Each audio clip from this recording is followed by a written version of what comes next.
Live, this is News Channel 8 at 11 on your side. The death toll from Hurricane Helene continues to rise. Officials say there are now 183 confirmed fatalities and hundreds are still missing as a result of the storm and its aftermath.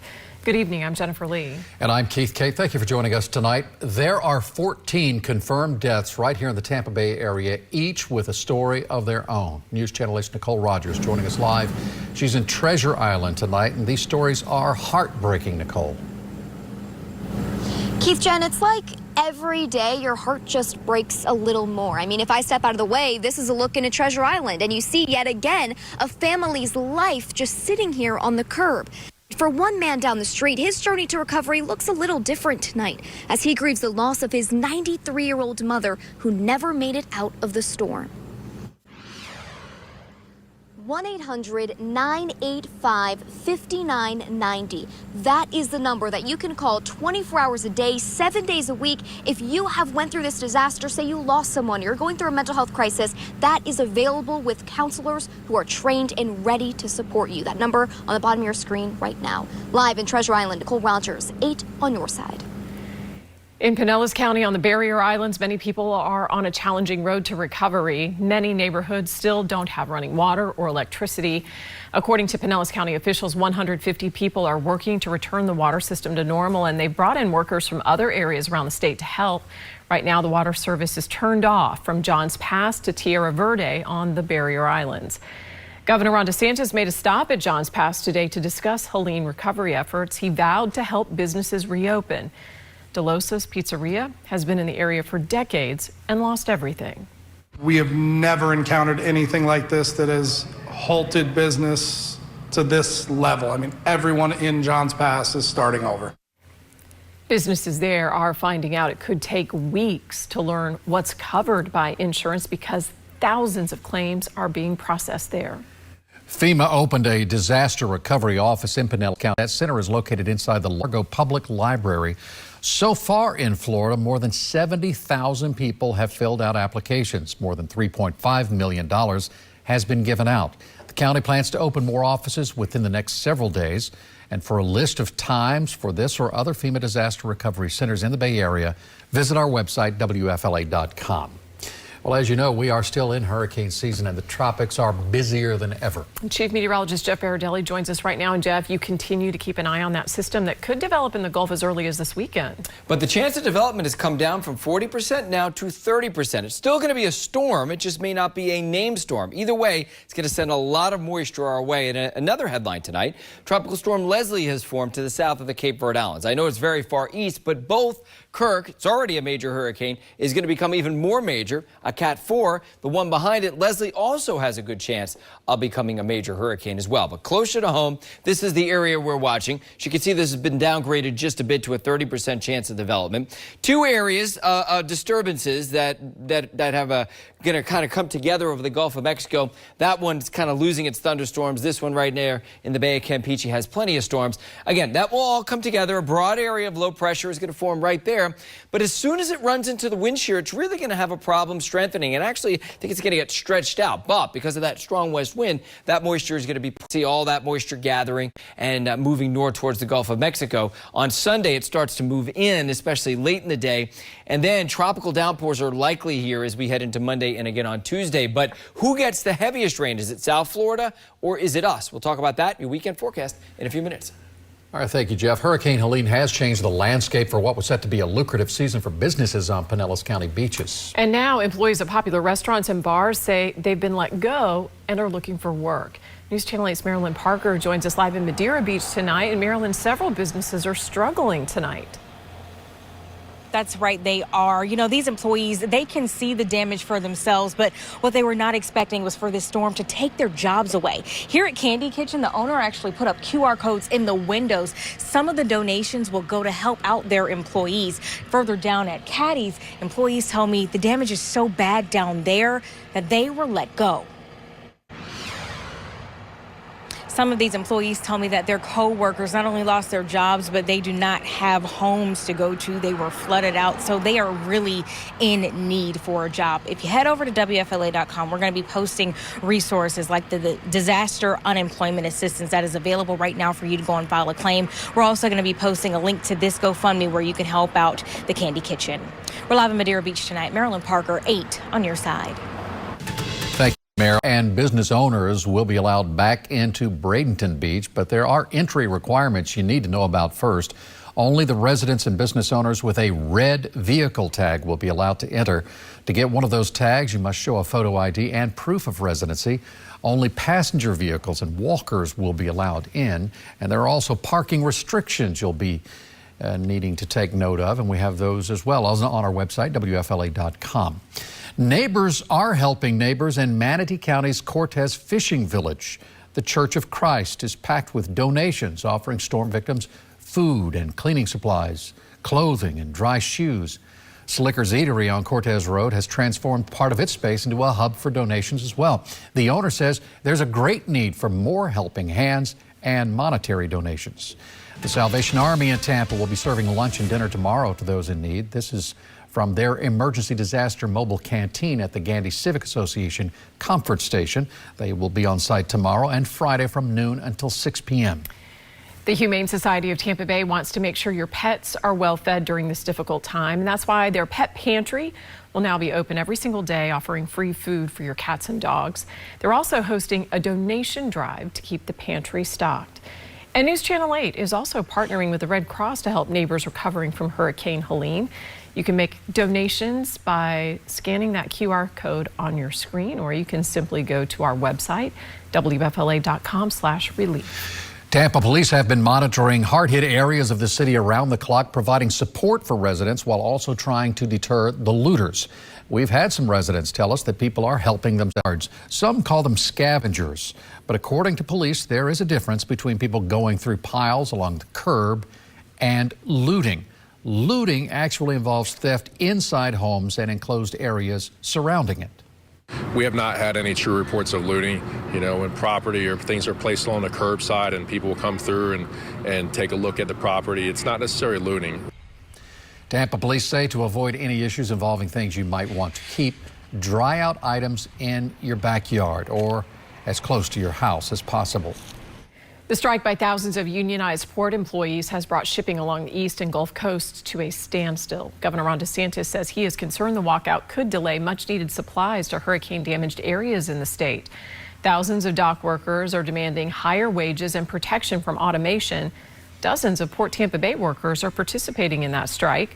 The U.S. Maritime Alliance offered a 50% increase over 6 years, but the International Longshoremen Association, which represents 85,000 workers in crucial ports, rejected that offer.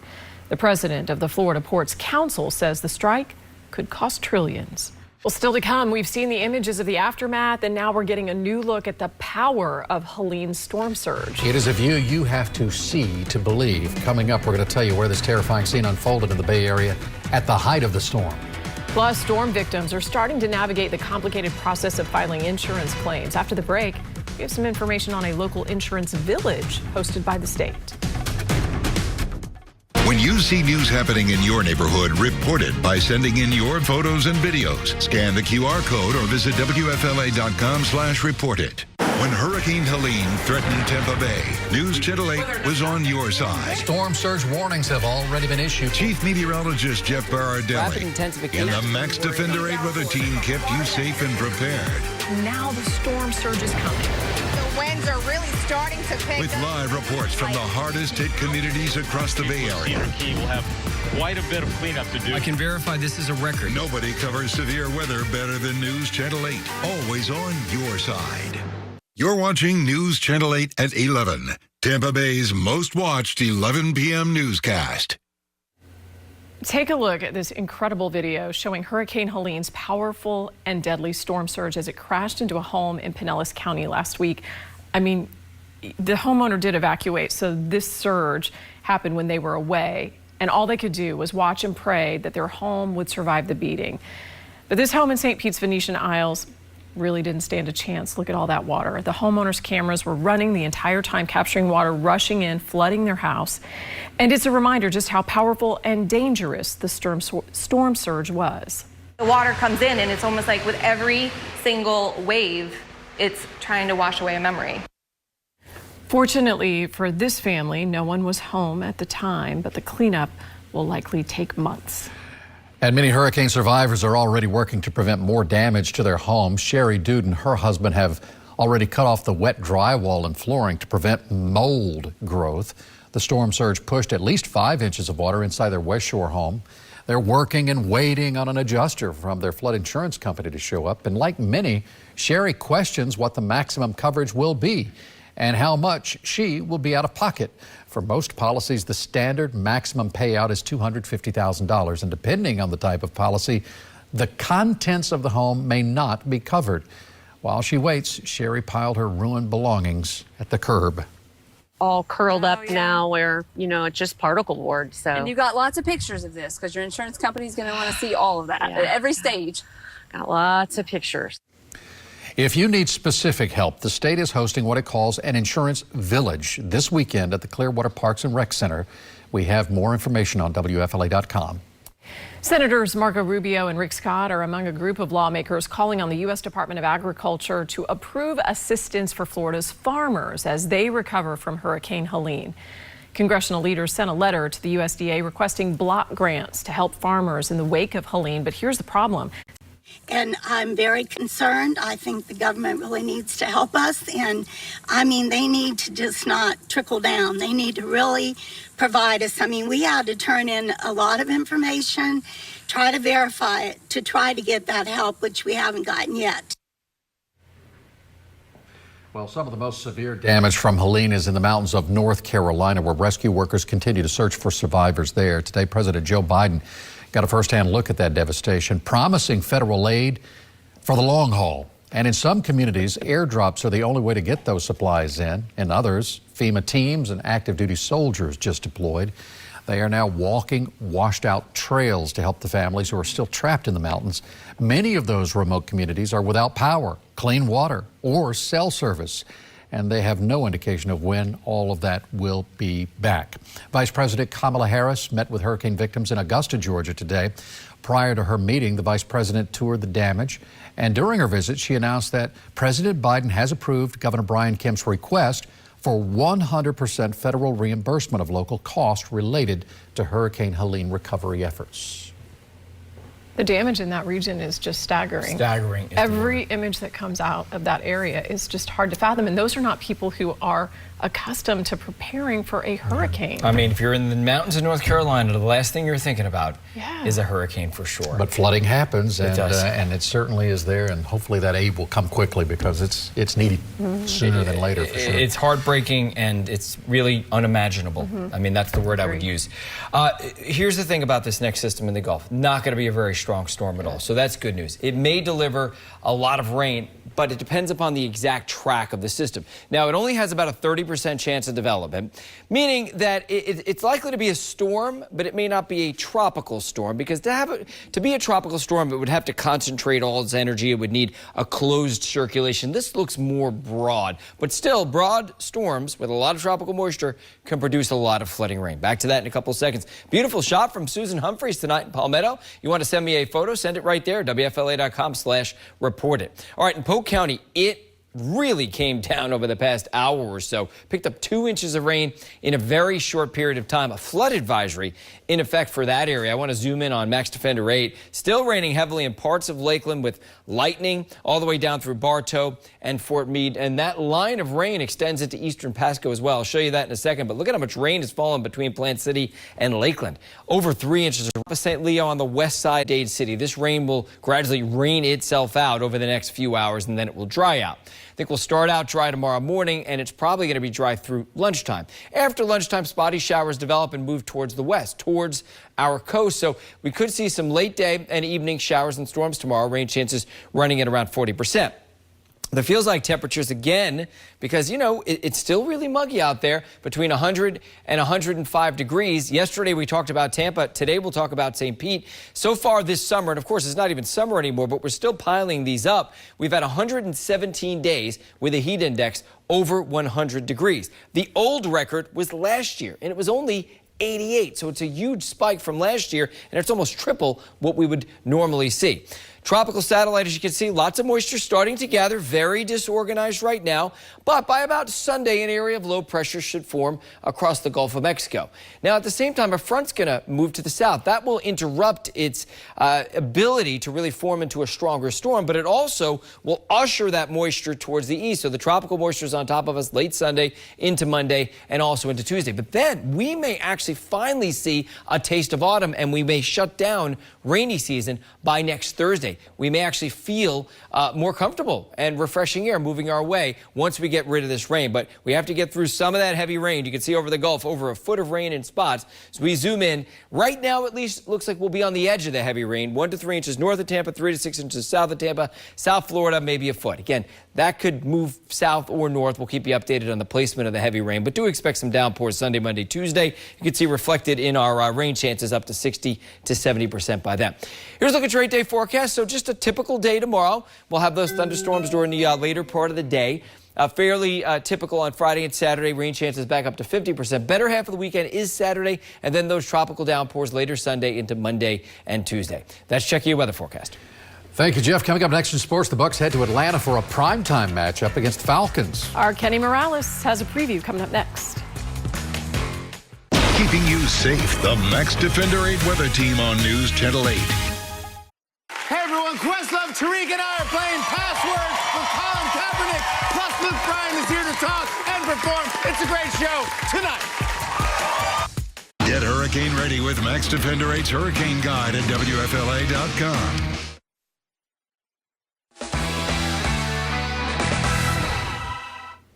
The Bucs are in Atlanta looking to build on their early season momentum, something they weren't able to do a year ago. Our Dan Lucas is in Georgia. He shares with us how the team is ready to seize this opportunity. But scrappy.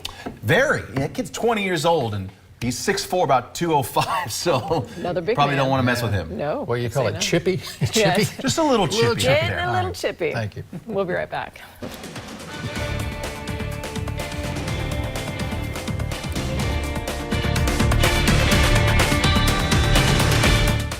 When severe weather hits, report it. We want to see your pics and videos because they help us do a better job covering the storm. Send them to Report It on the WFLA app or at WFLA.com/report it. So there's still some rain out there right now. That'll die out in about an hour or so. After that, it'll just be muggy overnight tonight. We'll start out dry tomorrow morning. Temperatures about 77 with a mix of sun and clouds, and then there'll be another round of some late day showers and storms tomorrow during the afternoon and evening. Overall, pretty typical weather the next couple of days. Heaviest stuff arrives Sunday into Monday and Tuesday. We'll watch for that. Thank you, Jeff. And thank you for joining us. Jimmy Fallon is coming up next. Our next newscast, 4:30 a.m., and we'll see you back here tomorrow for News Channel 8 at 11. Good night.